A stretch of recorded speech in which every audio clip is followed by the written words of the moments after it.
Hurricane Harvey delivered a big hit to the nation's oil industry, and the effects could last long after its floodwaters recede. The storm knocked out wide swaths of American refining capacity along the Gulf Coast this week, raising gas prices and threatening to dampen the bright economic picture that President Trump has touted through his first 9 months in office.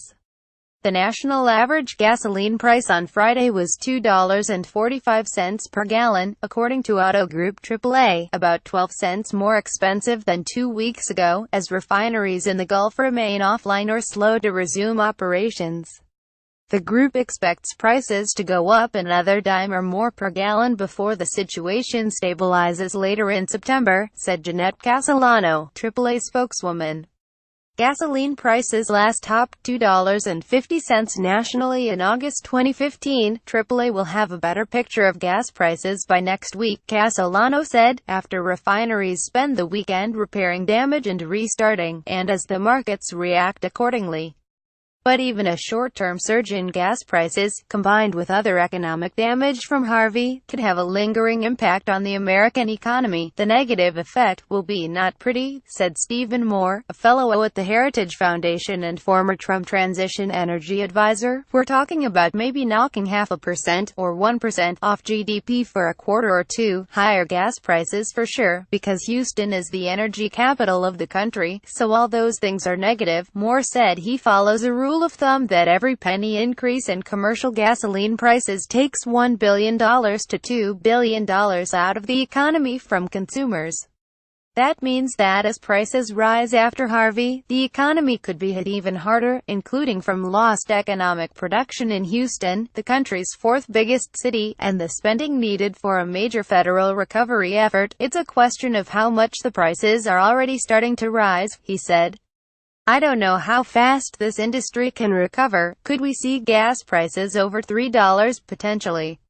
That would be a big hit to consumer finances. A disrupted economy, driven in part by stout gasoline prices, could undercut one of President Trump's most resonant messages with voters. While Trump's approval ratings remain well underwater, Americans tend to give him better grades for his handling of the economy. A Fox News survey this week found Trump with a 41% approval rating, but 49% of respondents supported his work on the economy. The White House got good news on two key economic numbers this week.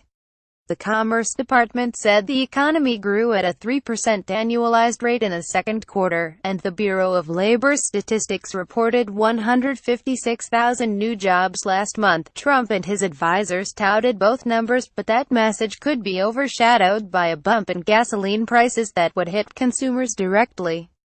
That would also raise the stakes for a massive tax reform push Trump and congressional Republicans are undertaking this fall. He should make the case that tax cuts will help grow the economy and help get jobs back, Moore said when asked what Trump can do about the economy after Harvey. He should anti-politicize or capitalize. He should say we're going to take an economic hit, and we've got to do something to help the economy, and this tax cut will do it. Harvey's impact on the oil market has many angles. The Gulf Coast off Houston contains nearly half the country's refining capacity, meaning the storm bore down on key energy infrastructure for nearly 1 week.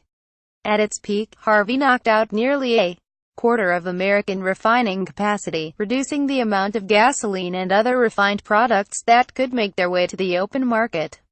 Producers shut down the country's two largest refineries, Motiva's 603,000-barrel-per-day facility in Port Arthur, Texas, and ExxonMobil's 560,500-barrel Baytown, Texas refinery. Both remained offline as of Friday, and Motiva has said its operations could stay closed for up to 2 weeks. Traders reacted accordingly. Gasoline futures spiked 13.5% on Wall Street on Thursday, raising the likelihood consumers will deal with even higher prices before operations return to normal in the Gulf. Harvey also disrupted oil production and delivery.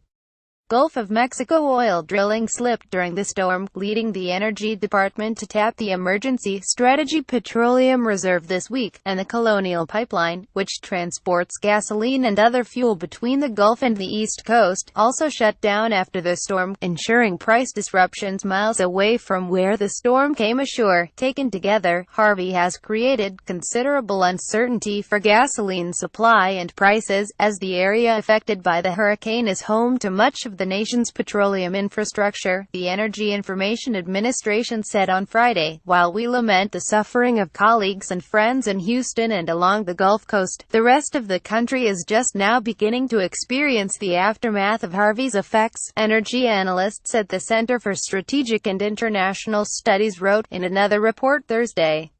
Americans are certain to notice the effects immediately, especially as the country hits the roads for the busy Labor Day weekend. Gasoline prices along the East Coast have already risen to levels not seen in 2 years, said the CSIS report, and as the nation prepares for the Labor Day weekend, motorists are bracing for higher prices at the pump, conceivably longer lines, and spot outages, especially if a hoarding mentality motivates consumers to transfer tank farm inventories to the gas tanks of their cars.